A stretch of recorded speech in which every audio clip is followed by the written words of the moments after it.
Om Swastiastu. Halo teman-teman semua, terima kasih atas kesempatan waktu yang telah diberikan kepada saya. Di sini saya akan menjelaskan materi tentang pariwisata Pulau Bali. Nah, tapi sebelum itu saya ingin minta maaf karena di atas ada bacaan. Itu adalah aplikasi yang saya gunakan untuk membuat video ini.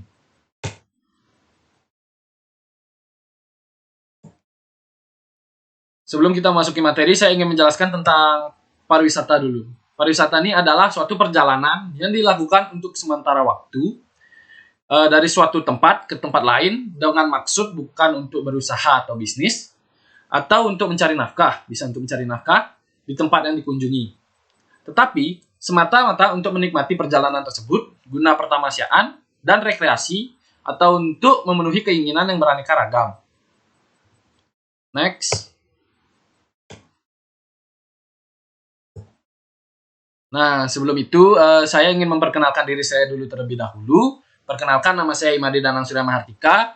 Saya dari mahasiswa Politeknik Negeri Bali, kelas 3C MBI, nomor absen 25, jurusan administrasi niaga.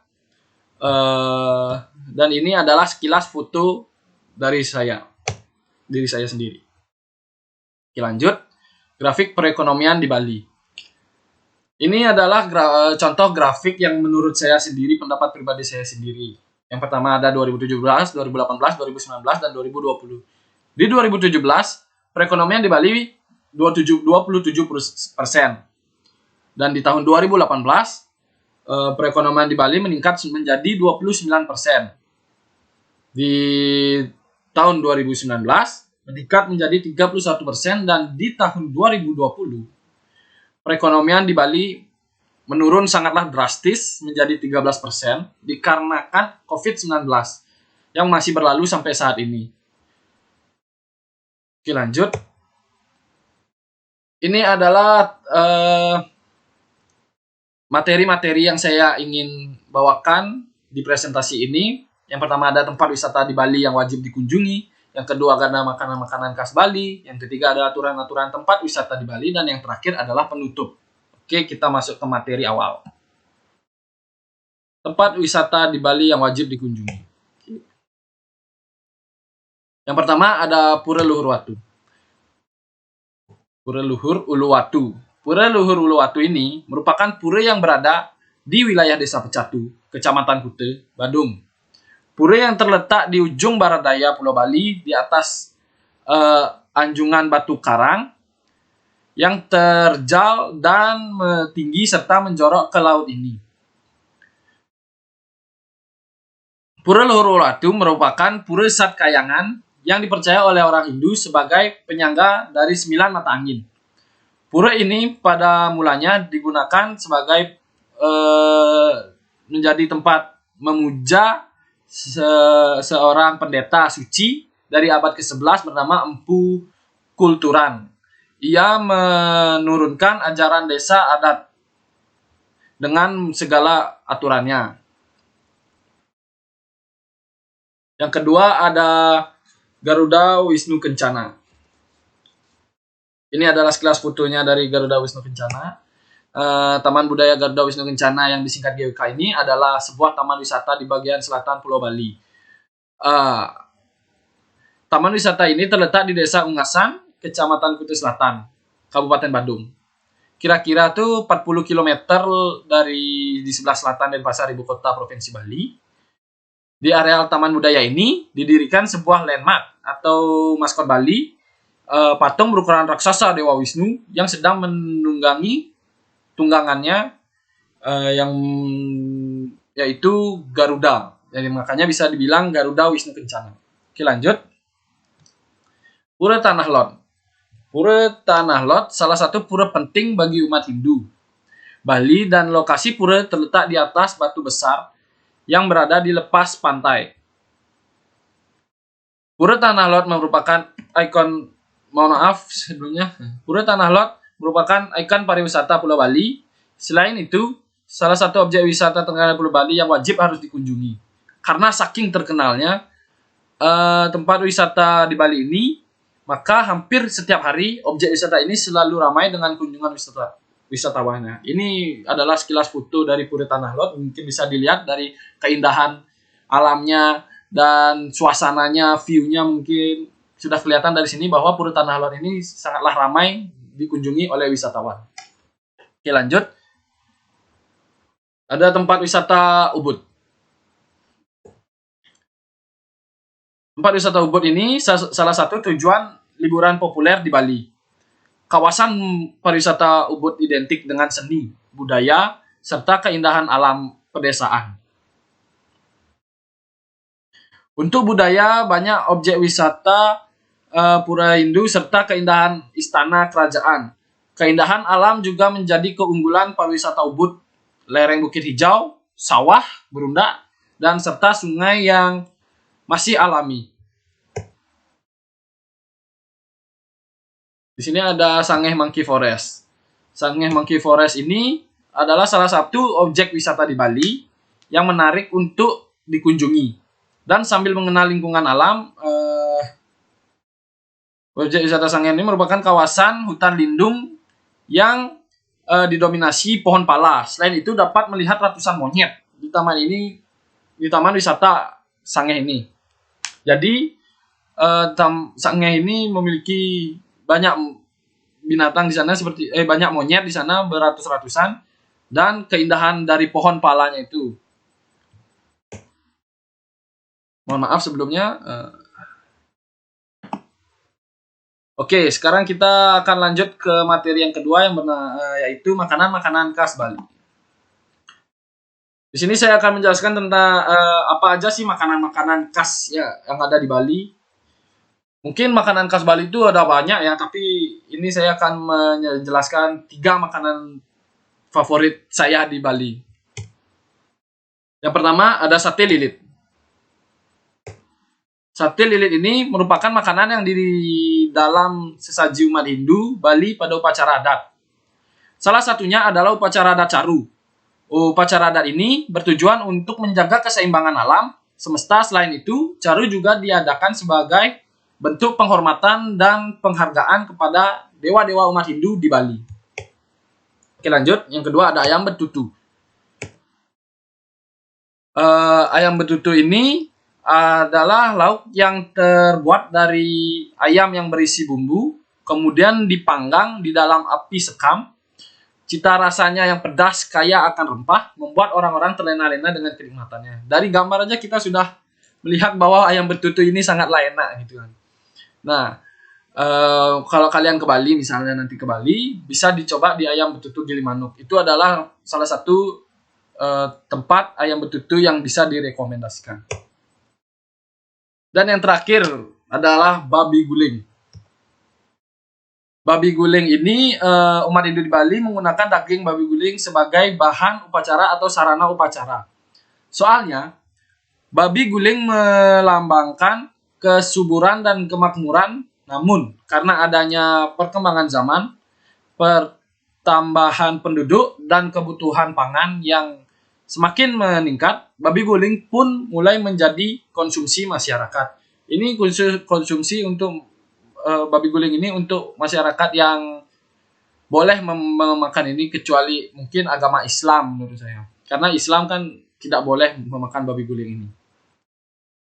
Untuk non-Hindu dan oke, lanjut. Mohon maaf sebelumnya. Ya. Kita akan memasuki materi yang ketiga yang bernama aturan-aturan tempat wisata di Bali.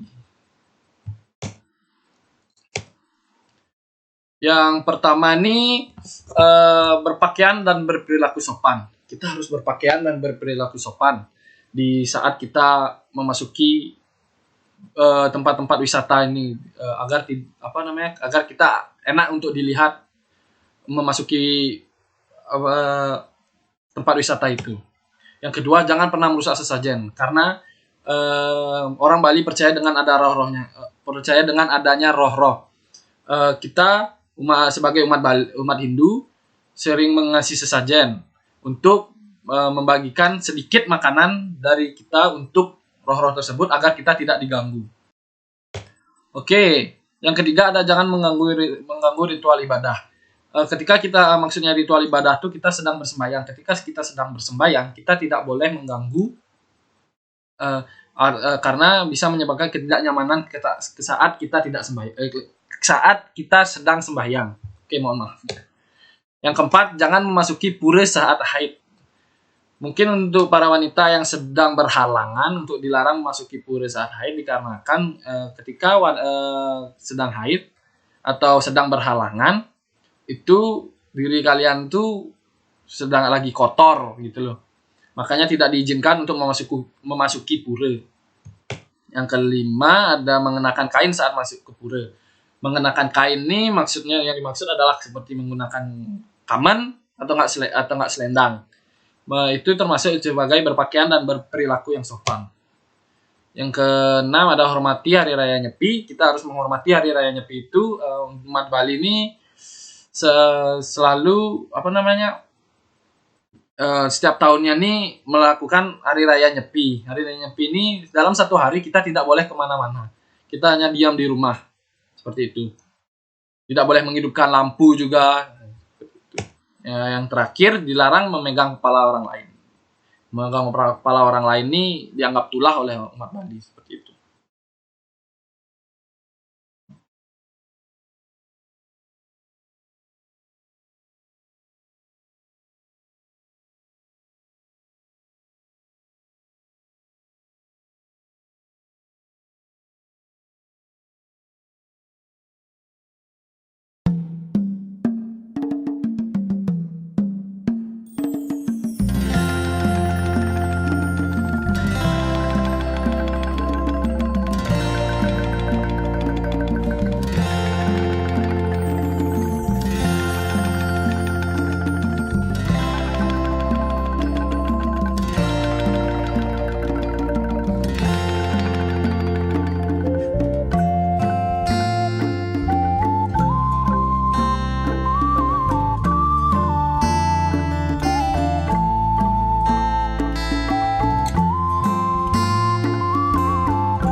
adalah akhir dari presentasi, akhir dari materi juga. Kita akan memasuki sesi materi. Kita akan memasuki ke penutup. Oke, terima kasih atas kesempatan dan waktu yang telah diberikan kepada saya. Mohon maaf apabila saya ada kesalahan kata. Dan sekian dari presentasi saya ucapkan terima kasih. Om Santi Santi Santi Om.